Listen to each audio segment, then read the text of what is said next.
There are many quiet legends in Indiana, but some resonate louder than others. One was that Vikings explored the Ohio River Valley in antiquity and left traces of their journey behind. A mysterious stone that some believe resembles Norse writing. Ancient Roman silver coins discovered far from the lands where they were minted. Tombs that we believe were made by Native Americans, but look very similar to Viking designs.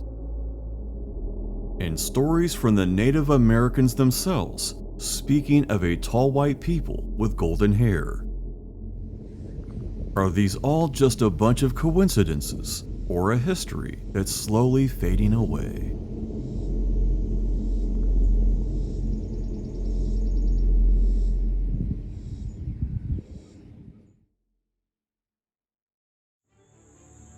When I first started studying the folklore of Indiana, I became acquainted with the Prince Madoc legend. As the story goes, in 1170 AD, a Welsh prince and his armada came to North America, leaving a series of peculiar sites to explore.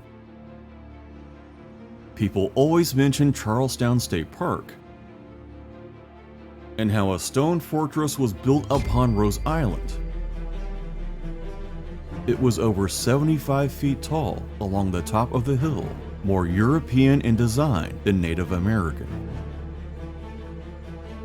Even in the 1800s, while most of the stone fortress was removed by locals, geologists still found stacked and cut stone,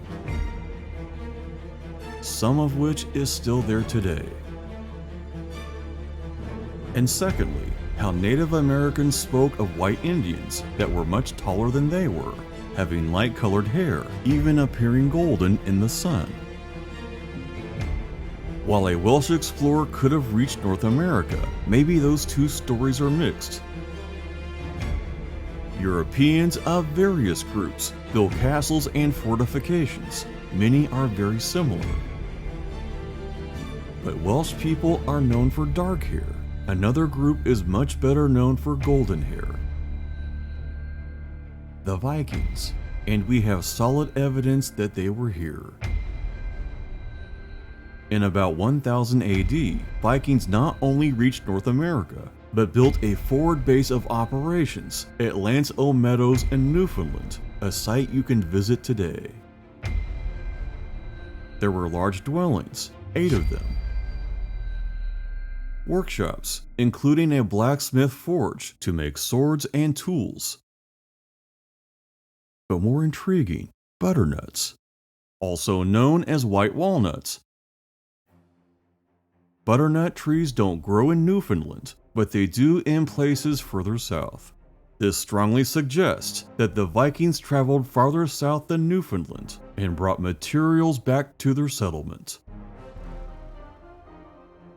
Curiously, butternut trees also grow throughout the Ohio Valley, including parts of southern Indiana. A region rich in legends and archaeological mysteries. Several discoveries have led some to wonder, did Vikings venture this far south? Looking at the map, we have a montage of both confirmed and debated Viking sites. Lance O Meadows, Newfoundland. Point Rose, Newfoundland. A Viking penny found in Maine at the Goddard site. Kensington runestone in Minnesota, as well as the Ullin sword, and the Heavener runestone in Oklahoma. Researchers debate authenticity and dates, while enthusiasts call these the smoking gun.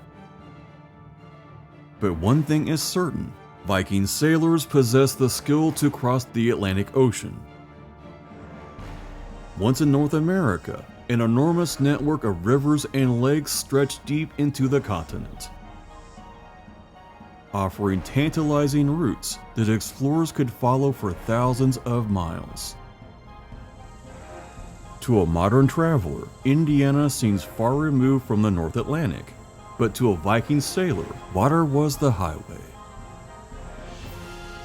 And the Ohio River is connected through a series of waterways and portages to one of the largest inland transportation networks on Earth.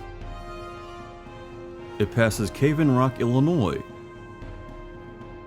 and becomes the Mississippi River at Cairo, Illinois,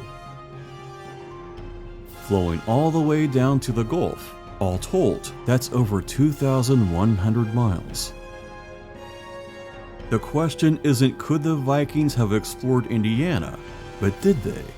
If there's any evidence, what is it?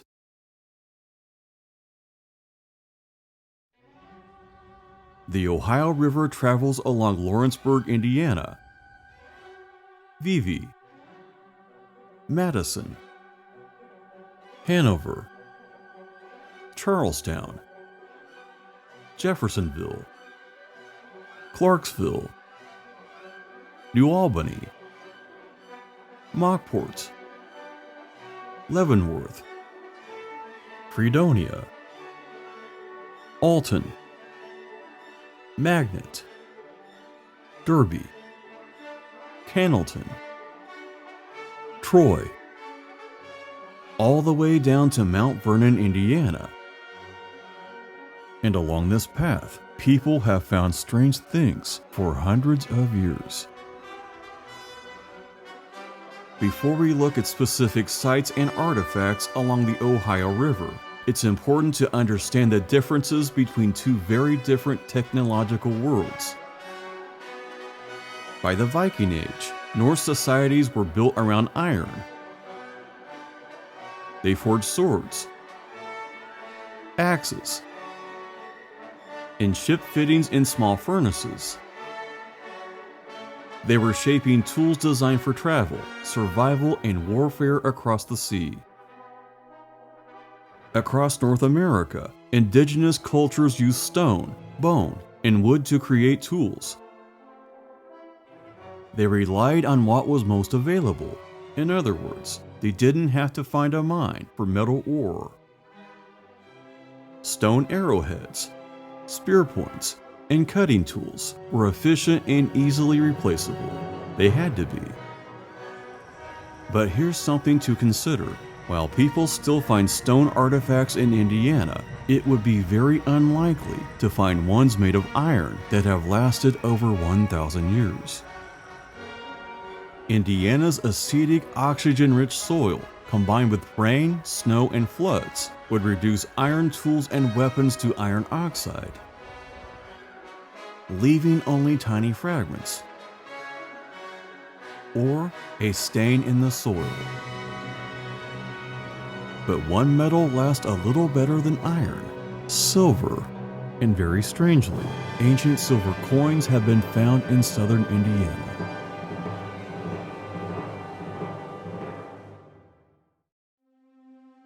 In the area now known as Big Oaks National Wildlife Refuge, silver Roman coins were found on a secure military base. But why would ancient coins from a different continent be in Indiana?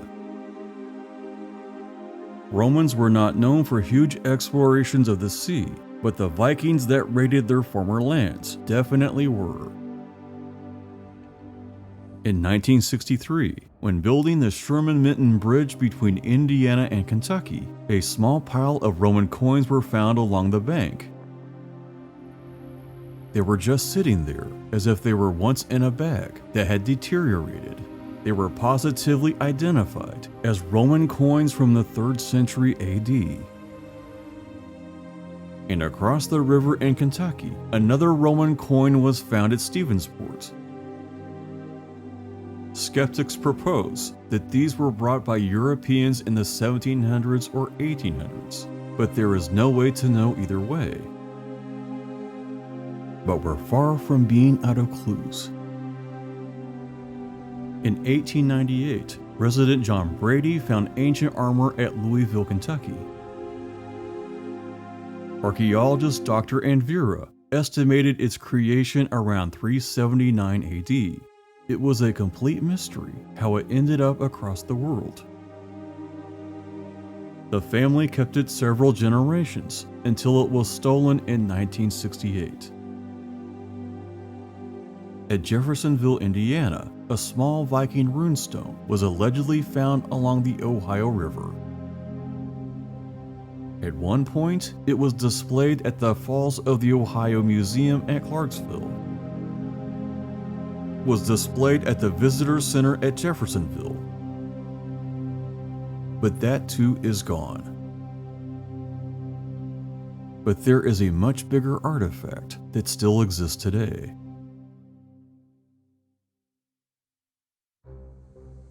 Across the river at Brandenburg, Kentucky, a very curious item is displayed at the Meade County Museum. Known as the Brandenburg Stone, it looks very much like Viking writing of some kind. It was found along the Ohio River in 1912 by farmer Craig Crecelius. He took it to the county fair for decades, hoping that someone could translate it. No one could. Scientists later examined it and said it was natural weathering. Others said that it was a language, invented in 1791. Over 100 years after it was found, there is very little agreement as to what it is. But it does have a strong resemblance to very old Viking writing, making some speculate that it was carved during a Viking voyage along the Ohio River. But if Vikings were here around 1000 AD, surely native people would have seen them and described them in their oral traditions. And they did. After the Revolutionary War, General George Rogers Clark lived at Clarksville, Indiana, along the Ohio River. He saw an island in the river just beyond his home above the riverbank, and he decided to investigate. Having taken a boat to this patch of land surrounded by water, he found thousands upon thousands of bones all over Sand Island. It looked like the shocking evidence of a very violent battle of some kind. When he later spoke to a local Piankashaw chief, he was told they were a race of tall white Indians that had golden hair. They dominated the region and our ancestors didn't like them. Tribes banded together and fought them on the island until they were all dead. But today, after hundreds of years of floods, nothing is left on Sand Island. What is left are thousands of arrowheads and spearheads all along the Ohio River that collectors have been finding for well over 200 years. Could it be evidence of an extensive ancient battle between native people and Vikings? At Swan's Landing in Harrison County, archaeologists in the 1960s found a site with countless stone flakes. A factory where Native Americans chipped edges off rock to produce sharp edges. It was by far and above not just a place to make weapons for hunting, it was for a very large conflict. But after 1,000 years, the enemy cannot be determined. And if that enemy were Vikings, their iron weapons have long since rusted away.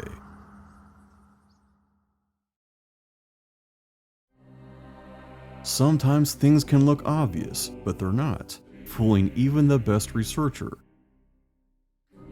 Many earthworks in Indiana absolutely look like those in Europe, but it doesn't prove that they were built by the same culture. This example in Norway is pretty much the same as those found in the Hoosier State. Ancient Europeans quarried and used stone to build fortifications, but so did Native Americans. At the Roll Archaeological Site along the Ohio River, you find circular petroglyphs. These are almost exactly like the ones found in Europe. Modern researchers say that native people are buried in the earthworks. End of story. while Indians in the 1700s and 1800s said that they found the earthworks and used them as villages. It's a very confusing story. What we're left with is a question mark that some people refuse to allow, and others used to dream of a mysterious, forgotten time.